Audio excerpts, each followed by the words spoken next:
Question 10. The diagram shows three squares drawn on the sides of a triangle. What is the sum of the three marked angles? So these are the angles here. Now we're not told anything else about it, which feels like we don't have enough information, but actually that isn't true. We know certain information like these are squares. So we know that these are all right angles. And what we also know is that if we've got A here,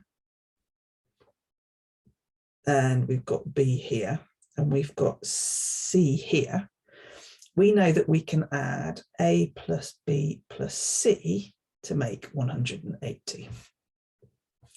We also know that we've got six lots of right angles.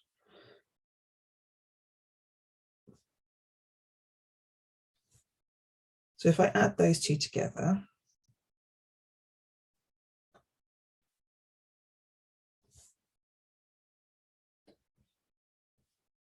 what we've got here is points around a circle. Sorry,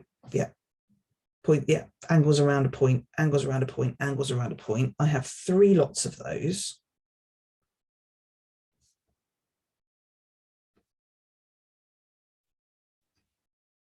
And if I subtract what I've got here from this, I end up with 360. Therefore, the red must be 360. Therefore, the answer is C.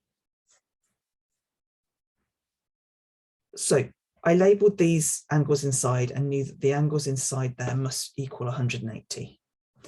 Then I added up the right angles here, and that must be 540. And then I know that I've got 360 degrees here, here, and here. And because we want the reds added up, it doesn't matter what proportion they're in. We just know that if we add 360 plus 360 plus 360 is 180. And everything that's not red is going to be 720. So we take this, we subtract this, and we get 360. So by adding those reds together, we get 360 degrees.